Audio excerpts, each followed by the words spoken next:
Hola, bienvenidos a todos una vez más a RosMed. Hoy vamos a hablar acerca del capítulo 4 del libro de semiología médica más conocido como Chamorro.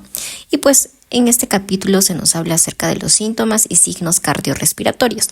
Específicamente pues va a iniciar con el dolor torácico, ¿no? Entonces, la semiología general del dolor torácico es un área fundamental en la medicina, ya que el dolor en esta región puede tener múltiples causas, tanto torácicas como extratorácicas. El reto principal radica en identificar si el dolor es de origen cardíaco, respiratorio, digestivo o incluso psicológico. Entonces vamos a mencionar primero cuáles son esos puntos importantes de manera más dinámica, ¿no? Entonces primero pues hablemos del dolor de origen torácico. En general, los dolores torácicos pueden ser causados por afecciones que involucran las estructuras que forman prácticamente la jaula torácica, ¿no? Es decir, el corazón, los pulmones, las costillas y otros órganos que se encuentran dentro del tórax. Sin embargo, también existen dolores reflejados provenientes de estructuras extratorácicas como el esófago, el abdomen o incluso la columna cervical. Número 2, pues las afecciones cardiovasculares. Dentro de otro tipo de causa de dolor torácico, también están las afecciones cardiovasculares y estas pueden ser de distintas maneras. Por una enfermedad coronaria, es decir, una angina, donde el dolor es más temido por la relación con la isquemia cardíaca.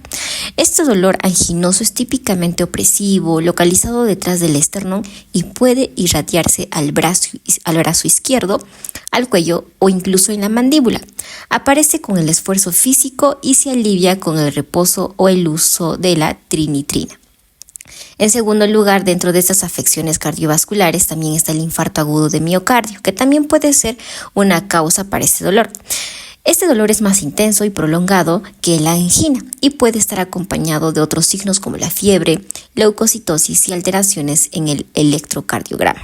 A veces el dolor se localiza en lugares atípicos como el abdomen, lo que puede dificultar obviamente el diagnóstico.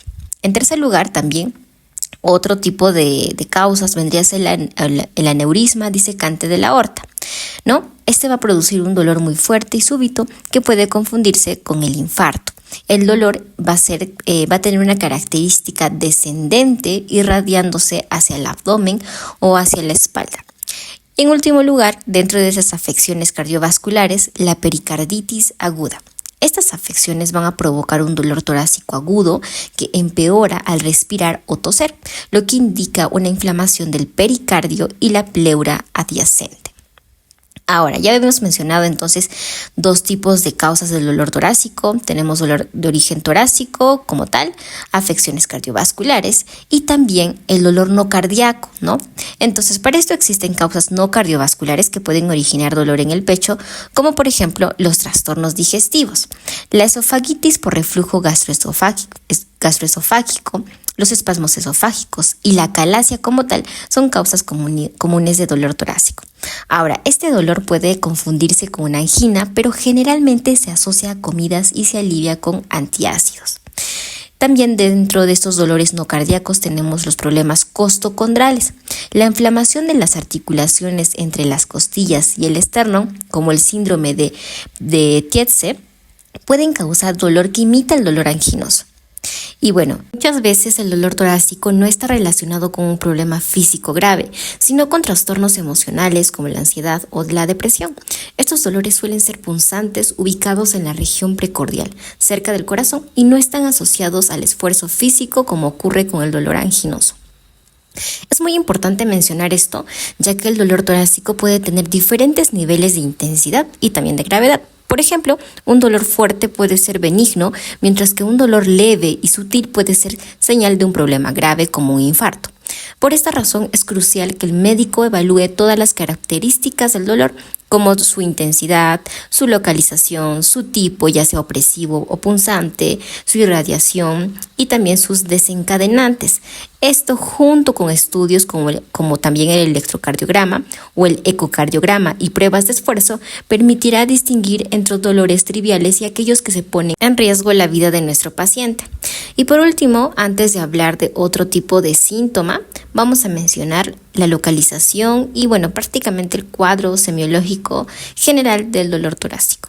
Entonces, en cuanto a la localización, tenemos que mencionar que este puede estar presente como un dolor en el pecho, en el dorso o a los costados, ¿no? Cuando hablamos del dolor en el pecho, nos referimos a una región esternal, precordial o también apexiana. En cuanto a la evolución del dolor torácico, pues puede ser agudo o crónico. El inicio de este puede ser insidioso, puede ser rápidamente creciente o puede ser súbito. El carácter del dolor torácico puede ser opresivo, las puntadas precordiales o también de manera punzante.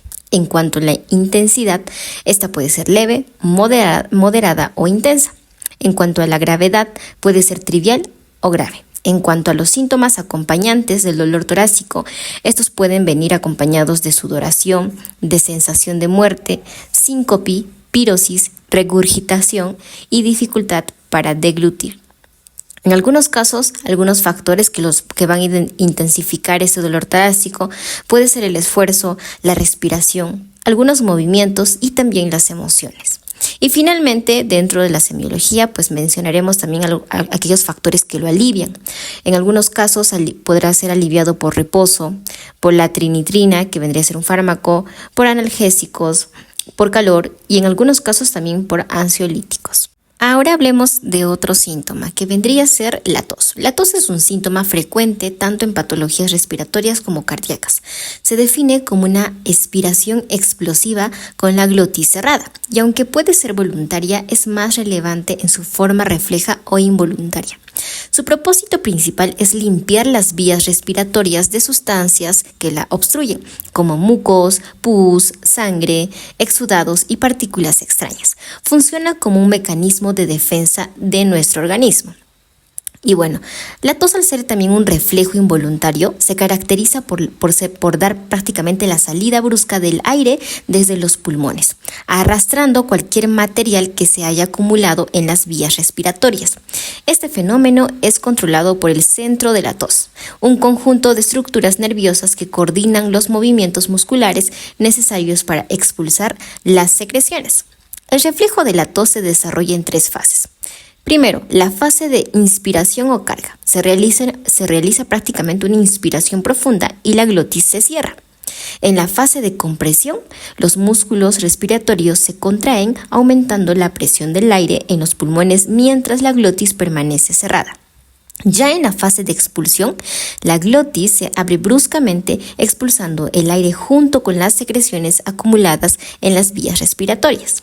Ahora, estos reflejos se dan por estímulos que provocan la tos, y estos van a ser 4.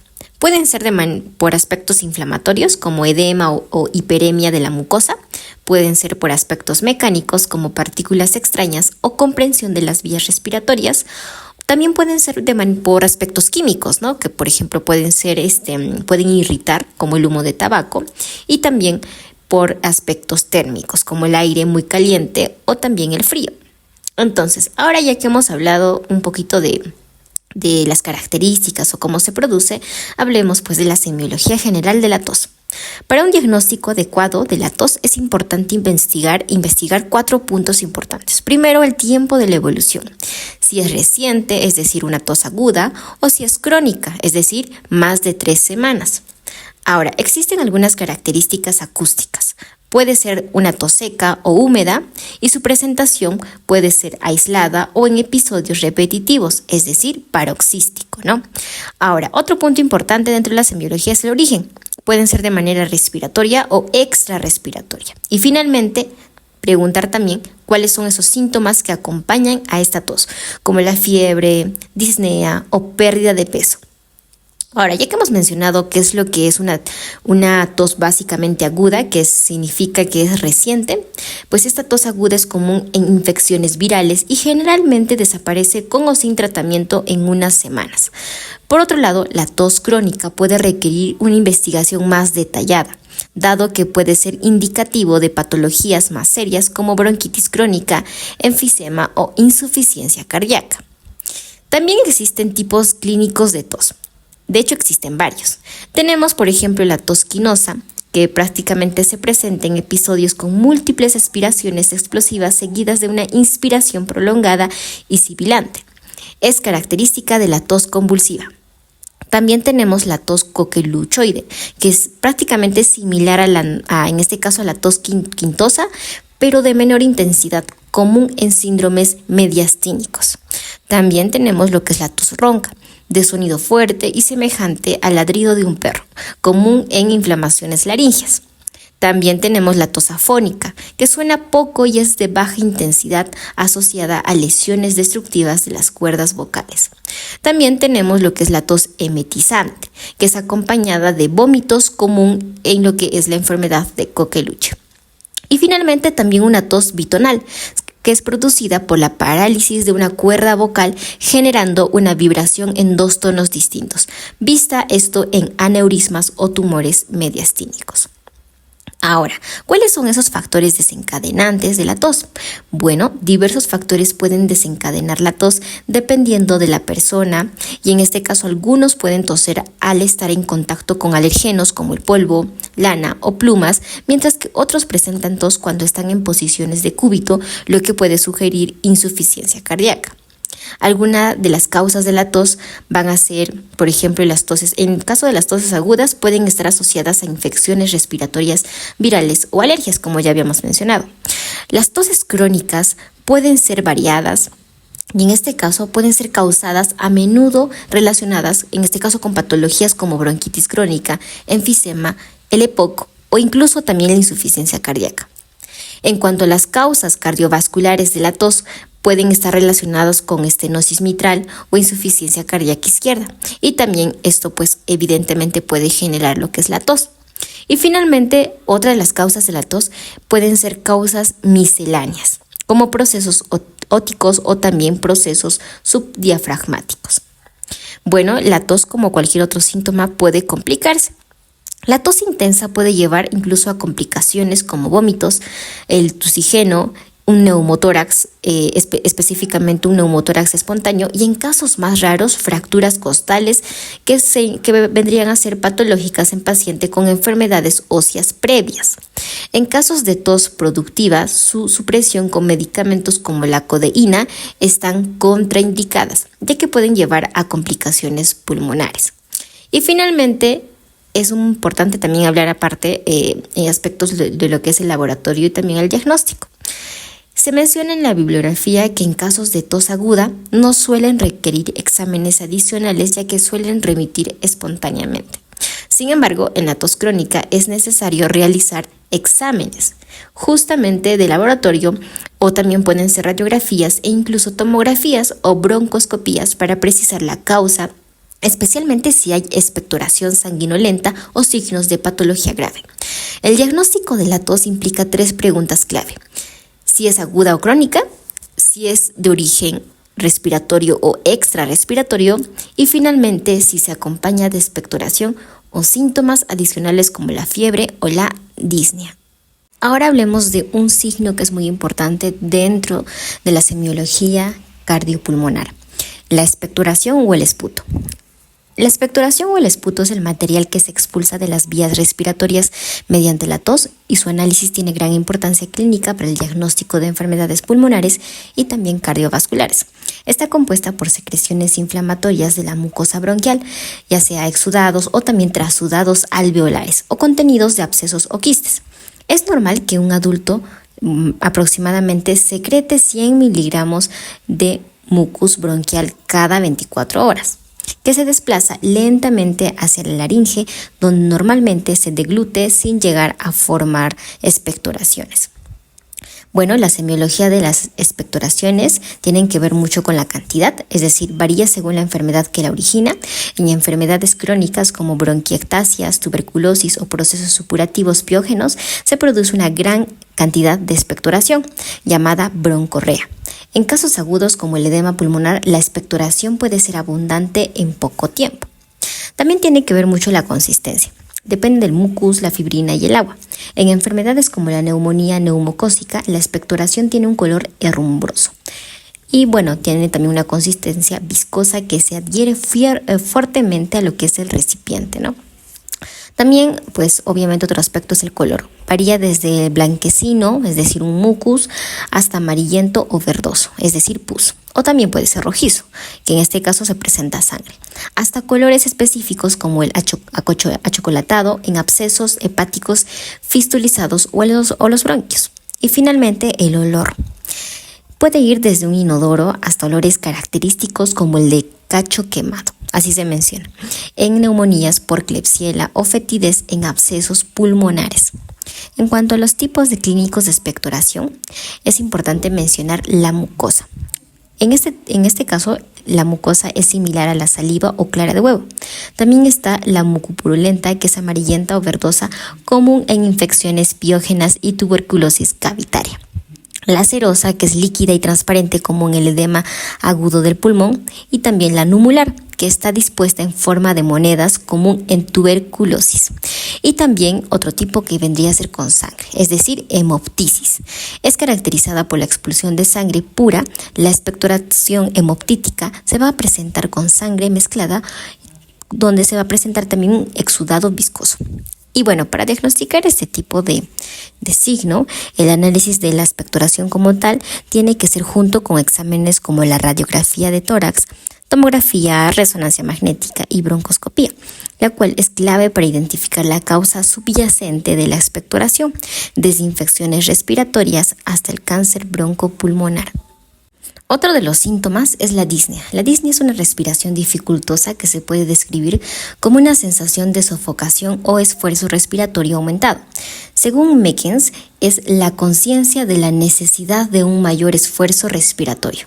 Es un síntoma subjetivo, ya que depende de la percepción del paciente y no siempre está acompañado de manifestaciones objetivas como alteraciones en la frecuencia o ritmo respiratorio. Las causas de la disnea van a ser primero de origen cardíaco, pero también hay varias. Entonces, en primer lugar, el origen cardíaco. La disnea de origen cardíaco puede aparecer durante el esfuerzo o en reposo. En la insuficiencia cardíaca, la disnea se asocia con la congestión pulmonar causada por la dificultad del ventrículo izquierdo para vaciar, obviamente, la aurícula izquierda, lo que aumenta la presión en las venas y capilares pulmonares. Dentro de algunos tipos de disneas vamos a tener la ortopnea, que vendría a ser disnea que aparece al estar en decúbito y mejora al elevar el torso. Es común en la insuficiencia cardíaca izquierda. También hay otro tipo que se llama la disnea paroxística nocturna, que se presenta durante la noche como una brusca sensación de ahogo que despierta al paciente y dura entre 10 y 20 minutos. También tenemos lo que es la respiración de Cheyne-Stokes. Es una respiración periódica caracterizada por ciclos de respiración creciente y decreciente, común en personas mayores con insuficiencia cardíaca izquierda. Ya que hemos hablado de los orígenes cardíacos, pues también hay de orígenes pulmonares, ya que estos pueden deberse a obstrucciones en las vías respiratorias altas o bajas, ¿no? Bueno, también pueden ser en enfermedades infiltrativas del pulmón, como un enfisema pulmonar o también el tromboembolismo pulmonar recidivante. Bueno, entonces, dentro de las obstrucciones de vías respiratorias altas, estas se van a manifestar por una disnea inspiratoria, donde va a haber presencia de ruidos intensos, y ortopnea. Puede ser aguda, lo cual es necesaria de emergencia, o puede ser crónica, cuando hay presencia de tumores o traqueotomía. También tenemos lo que son las obstrucciones de vías respiratorias bajas, en donde se presenta con disnea expiratorias, con tos y también sibilancias, como en el caso del asma bronquial o también el EPOC. También tenemos de origen pulmonar en este caso cuando hay enfermedades infiltrativas difusas del pulmón que van a causar disnea invalidante en etapas avanzadas. Y bueno, también el tromboembolismo pulmonar, que está dentro de los orígenes pulmonares de la disnea, en donde se caracteriza por disnea de inicio brusco, acompañada de taquicardia e inquietud. Puede evolucionar hacia un infarto pulmonar. Otra de las causas de la disnea es que también puede ser debido a la ansiedad o factores, más que todo a la ansiedad, ¿no? La disnea relacionada con la ansiedad es descrita como la incapacidad para llenar completamente los pulmones con respiración irregular y frecuentes suspiros. Puede asociarse con signos de hiperventilación como cefaleas, mareos y también las parestesias. Existe una clasificación que de hecho es muy preguntada, que vendría a ser la clasificación de la New York Heart Association, ¿no? Que vendría a ser por 4 grados. En el grado 1, el paciente presenta disnea al realizar grandes esfuerzos como correr, subir varios pisos de escaleras o también hacer un deporte intenso que previamente podría realizar sin molestias. En el grado 2, el paciente presenta disnea al realizar esfuerzos moderados como caminar, correr una distancia corta o subir un piso de escalera. Ya en el grado 3, el paciente presenta disnea al realizar esfuerzos leves como peinarse, vestirse, hablar o comer. Y en el grado 4, el paciente presenta disnea durante el reposo físico y mental. Bien, ahora hablemos de otro signo que vendría a ser las palpitaciones. Bueno, las palpitaciones son un signo porque en circunstancias normales las personas sanas no pueden notar una actividad cardíaca, es decir, no suelen notar los latidos de su corazón. Las palpitaciones se refieren a la sensación desagradable de los latidos del corazón o los grandes vasos, generalmente percibidos en la región precordial, aunque a veces pueden sentirse en el cuello y también en el oído. Las descripciones varían, es decir, son mencionados con latidos, algunos mencionan vuelcos, algunos mencionan aleteos o pausas momentáneas. Los pacientes suelen especificar si las palpitaciones son rápidas o lentas, regulares o irregulares, lo que proporciona pistas semiológicas importantes. Entonces, hablemos de la semiología general de las palpitaciones.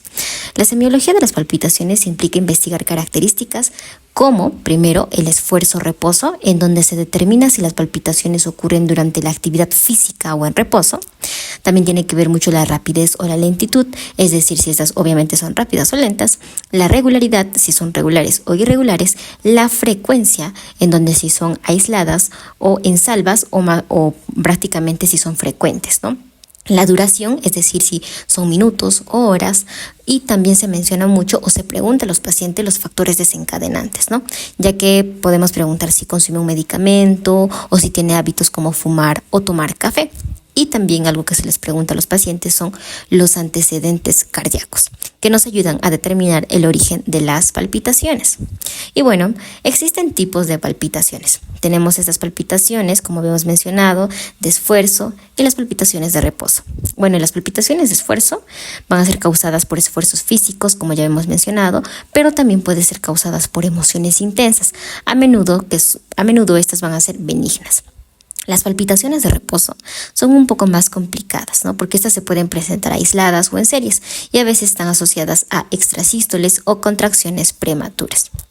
Existe otra clasificación que es según su frecuencia y la duración. Acá vamos a tener las palpitaciones aisladas, palpitaciones en salva y palpitaciones en serie. Las palpitaciones aisladas generalmente son contracciones prematuras seguidas de una pausa compensadora. Las palpitaciones en salva van a ser 3 o más extrasístolis seguidas, causando una sensación brusca de aceleración cardíaca.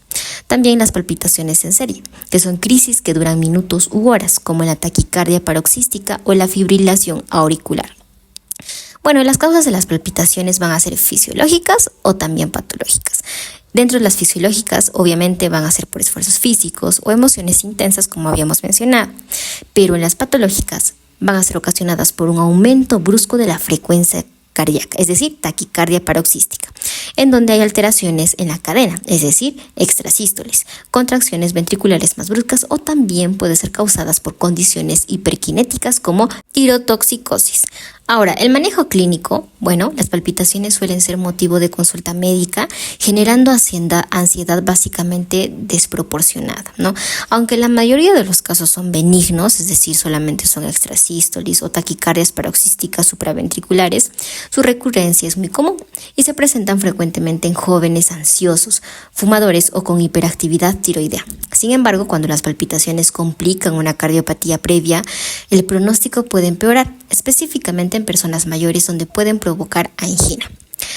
Este diagnóstico se confirma a menudo con un electrocardiograma y en casos más complicados se pueden recurrir a un Holter para un monitoreo continuo del ritmo cardíaco.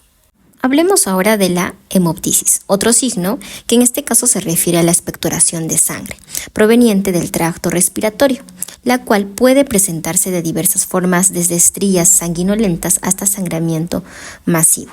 La clasificación de la expectoración, en este caso sanguinolenta, vendría a ser que hay una expectoración neumónica, que en este caso es de color herrumbroso, es decir, con hierro, viscosa, adherente y espumosa. Se debe a la mezcla de sangre con secreciones pulmonares. También está otra clasificación que es el esputo del infarto pulmonar, que es conocido como hemoptoico, que es oscuro y muy adherente, formado por sangre mezclada con secreciones seromucosas. Y bueno, también tenemos el desgarro con estrías de sangre, en donde no se mezcla con la secreción bronquial y tiene menor relevancia clínica. Dentro de la semiología general de la hemoptisis, bueno, estos se van a caracterizar por lo siguiente. En color y apariencia, bueno, estos van a tener obviamente la sangre, evidentemente roja, pero van a tener una roja escarlata, líquida y espumosa debido a la mezcla con aire. En cuanto al origen, generalmente en bronquios principales o parenquima pulmonar van a ser en este caso procedidas por un cosquilleo laríngeo o los hervores traqueales. En cuanto a la cantidad, estos van a ser discretos, pero rara vez van a superar los 100 mililitros. En cuanto a la duración y la frecuencia, estos pueden repetirse en horas o días, generalmente en menor cantidad con el tiempo. Las causas de la hemoptisis pueden ser de 3 tipos. Las causas pulmonares, las causas cardiovasculares y las causas, idiopáticas o raras. Las causas pulmonares pueden ser ocasionadas por tuberculosis pulmonar, es decir, una causa, en realidad es la causa más común de la hemoptisis. También pueden ser por bronquiectasias, donde hay una dilatación patológica de los bronquios. Puede ser también ocasionado por cáncer broncogénico, donde hay un tumor maligno en los pulmones. Puede ser ocasionado también por una contusión pulmonar traumática, donde obviamente hay una lesión causada por algún tipo de trauma. También puede ser causada por el quiste hidatídico del pulmón, en donde en este caso hay un parásito en el pulmón. Pueden ser causadas también por un adenoma bronquial. Nuevamente, acá hay un tumor benigno en los bronquios, y también dentro de las causas pulmonares, la vasculitis pulmonar, que en este caso se encuentra con granulomatosis de Wegener y síndrome de Gauss-Pfister. Entonces, dentro de las causas cardiovasculares vamos a tener las siguientes. La estenosis mitral, que básicamente es el estrechamiento de la válvula mitral, los infartos pulmonares, que a veces causan hemoptisis en lugar del clásico desgarro hemoptoico, también la hipertensión pulmonar primaria, que es el aumento de la presión en la circulación pulmonar, el síndrome de Ace-Menger, que es una comunicación anormal entre las cámaras cardíacas, y finalmente, dentro de las causas cardiovasculares, las fístulas arteriovenosas pulmonares congénitas, en donde obviamente hay una conexión anormal entre las arterias y las venas en los pulmones, como su nombre lo dice. Y dentro de las causas raras o idiopáticas, pues estos pueden ser por un aneurisma disecante, ¿no? Es decir, cuando se rompe un bronquio, o pueden ser por menstruación vicariante, es decir, donde hay una hemoptisis en algunas mujeres con forma de menstruación. En cuanto al enfoque diagnóstico que debemos tener, pues esto debemos preguntar, debemos examinar primero si son pacientes jóvenes o pacientes de edad media. Los pacientes jóvenes a menudo van a presentar hemoptisis cuando tienen una tuberculosis pulmonar, ¿no? Específicamente cuando vemos una radiografía del tórax y hacemos una búsqueda del bacilo de Koch en la expectoración, pues aquí vamos a ver una hemoptisis. También en la estenosis mitral, en donde va a haber una historia de fiebre reumática, va a haber signos radiológicos y también una ecocardiografía. En cuanto a los pacientes de edad media, esos van a tener a menudo la hemoptisis en un cáncer broncogénico, en donde gracias a una radiografía pulmonar, una tomografía computarizada, una broncoscopía y también una citología de la expectoración y biopsia vamos a poder presentar este tipo de hemoptisis, ¿no?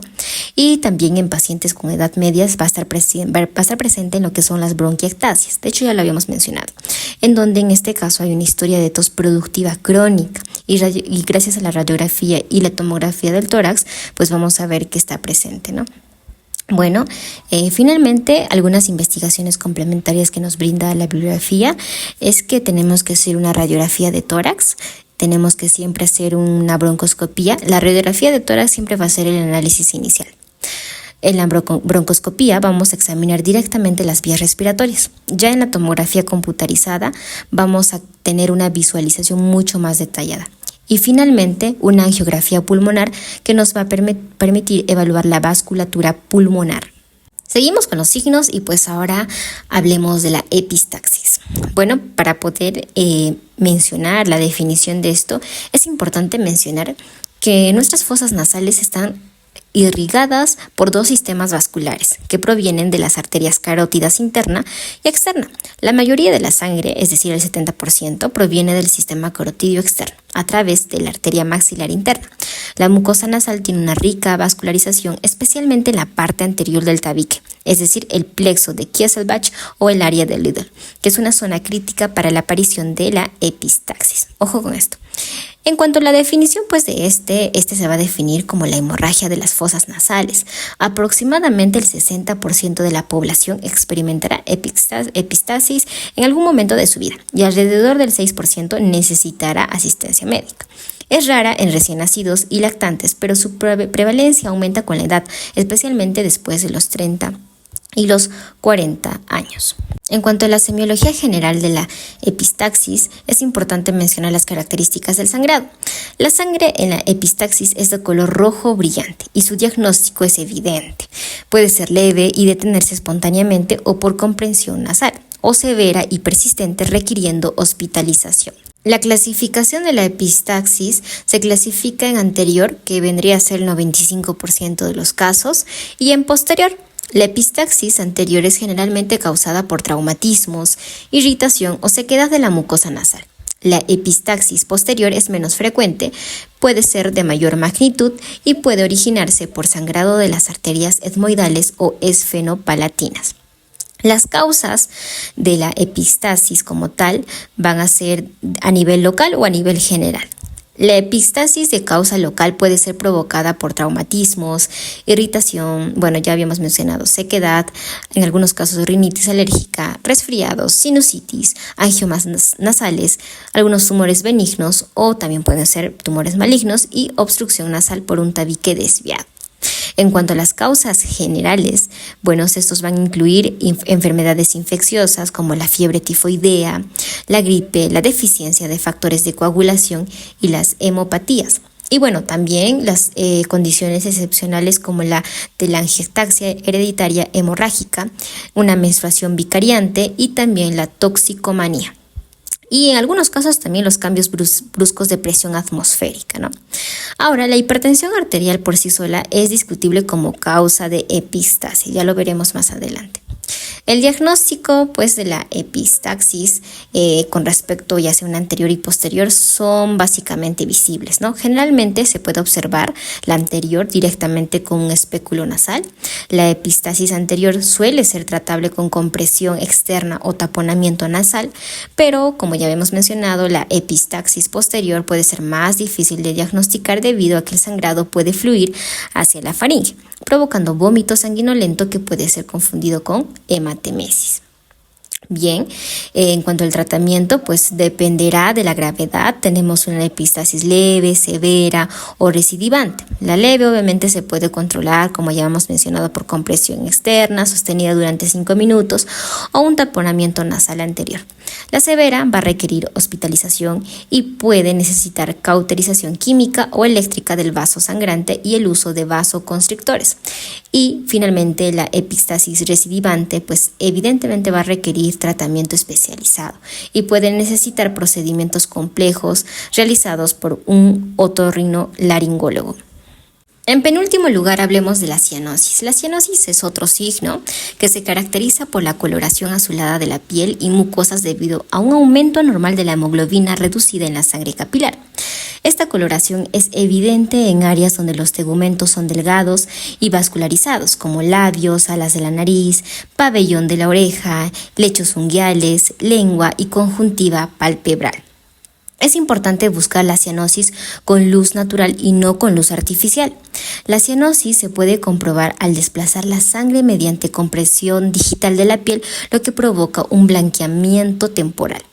Ahora, la sangre arterial normalmente tiene 15 gramos de hemoglobina por 100 mililitros y una saturación de oxígeno del 19%, ¿no? De un 19 de volumen por ciento. Cuando esta sangre pasa por los tejidos, entrega oxígeno, aumentando la cantidad de hemoglobina reducida en la sangre capilar. La cantidad media de hemoglobina reducida en la sangre capilar es el promedio de la hemoglobina reducida de la sangre arterial y venosa, que normalmente debe duplicarse para alcanzar el umbral de cianosis. Los tipos de cianosis según sus causas, van a ser las siguientes. Primero, una cianosis central, ¿no? En donde van a tener causas pulmonares, causas cardiovasculares o causas por derivados anormales de la hemoglobina. Cuando hablamos de las causas pulmonares, estas se pueden dar por una hipoventilación alveolar, por una alteración de la relación ventilación-perfusión o por una perturbación de la difusión del oxígeno. En cuanto a las causas vasculares o cardiovasculares, puede ser por una tetralogía de Fallot, un síndrome de Eisenmenger o un síndrome de Epstein, y en algunos casos las fístulas arteriovenosas pulmonares.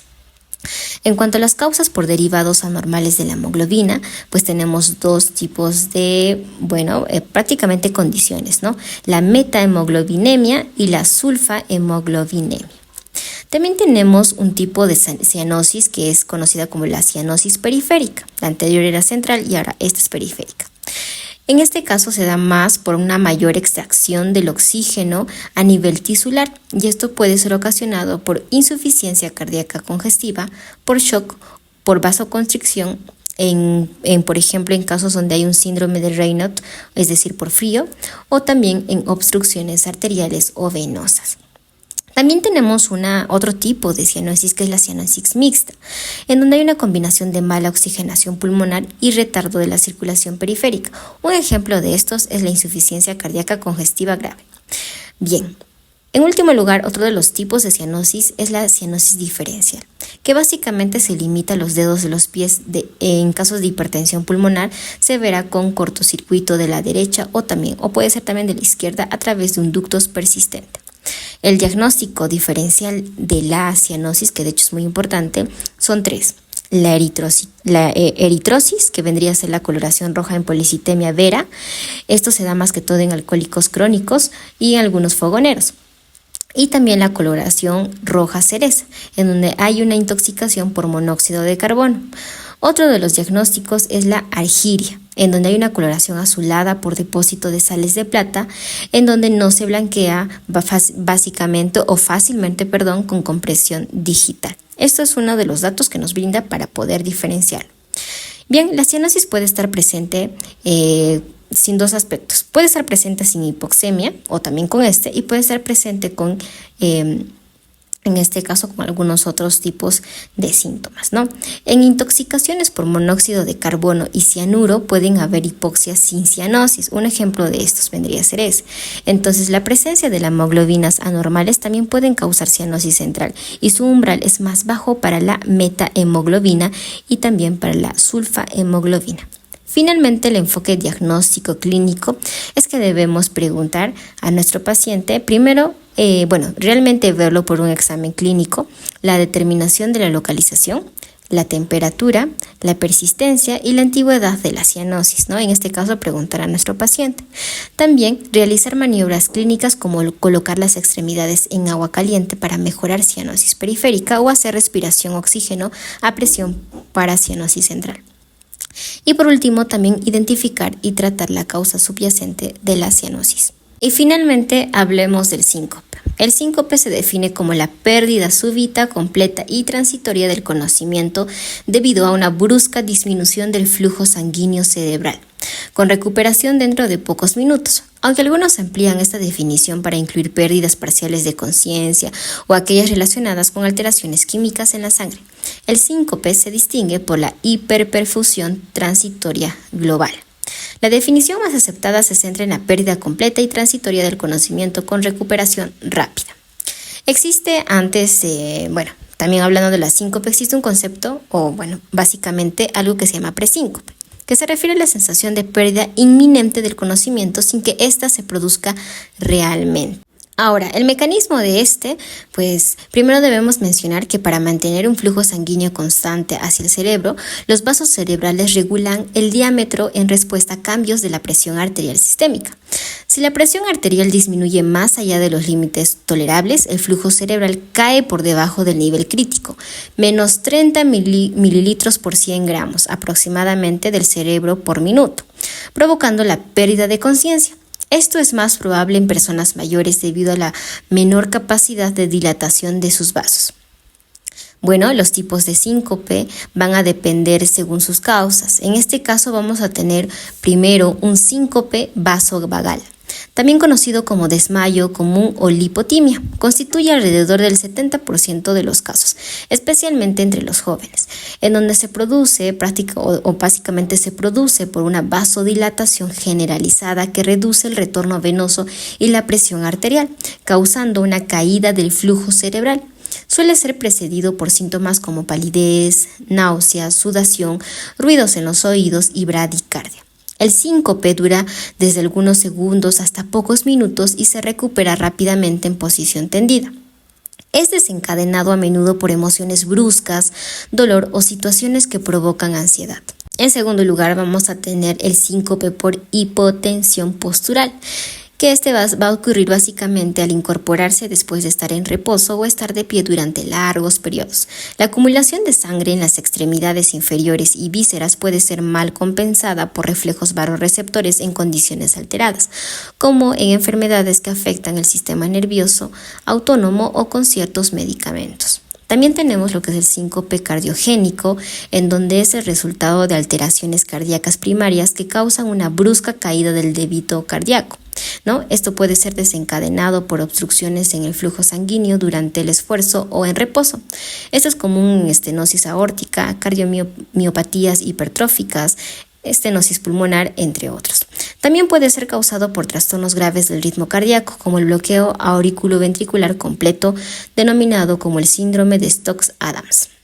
Y finalmente, otra de las causas otro de los tipos por las causas vendría a ser, incluyen algún tipo de síncope tusígeno, que básicamente es desencadenado por la tos.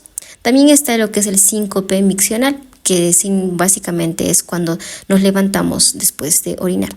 Luego está el síncope por hipersensibilidad del seno carotidio, que básicamente es cuando se dan masajes o movimientos bruscos del cuello. También lo que es el síncope de decúbito supino en embarazadas por obviamente la comprensión de la cava inferior por el útero. Bueno, para diferenciar de algunos otros tipos de síntomas, en este caso podemos diferenciarlo de los accidentes vasculares encefálicos, ¿no? En donde está presente una trombosis, embolias, hemorragias intracraneanas, síndrome vertebra basilar o ataques isquémicos transitorios que pueden presentar pérdida de conciencia, pero generalmente con signos focales de disfunción cerebral. También tenemos otro de los diagnósticos diferenciales, que es el drop attack, que básicamente es una caída súbita sin pérdida de conocimiento, observada en su mayoría en mayores de 60 años, sin convulsiones ni pérdida de conciencia aparente. Otro de los diagnósticos diferenciales es la epilepsia, que se caracteriza por una aura previa, caídas con convulsiones tónico-clónicas o donde también hay mordeduras de la lengua, ¿no? Expulsión de espuma y sueño profundo postictal. Otro de los diagnósticos también es la histeria, en donde hay básicamente una simulación del síncope con caídas dramáticas, sin palidez ni alteraciones del pulso y generalmente prolongada con acceso de llanto. Bueno, y en último lugar, otro de los diagnósticos es la hipoglicemia, en donde básicamente pueden llevarse a la inconsciencia o el coma, pero con un inicio gradual precedido por sensación de hambre, sudación, confusión y alteraciones conductuales. Esto obviamente se corrige con glucosa y pueden estar asociados con insulinomas en casos espontáneos. De esta manera pues podemos diferenciar de lo que realmente es un síncope.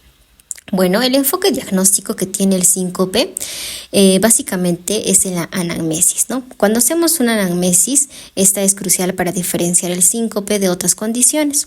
Se debe investigar posibles causas desencadenantes, los pródromos, uso de drogas y la duración y características del episodio. La evaluación puede incluir ecocardiogramas, electrocardiogramas, monitoreo Holter y estudios neurológicos si es necesario. El tratamiento depende del diagnóstico etiológico y puede incluir medidas generales, supresión de medicamentos, causantes o intervención quirúrgica y en algunos casos tratamientos farmacológicos para condiciones específicas. Y de esta manera hemos terminado el capítulo 4, que vendrían a ser los signos y síntomas de lo que son signos y síntomas cardiorrespiratorios, ¿no? Si te gustó, dale like y suscríbete.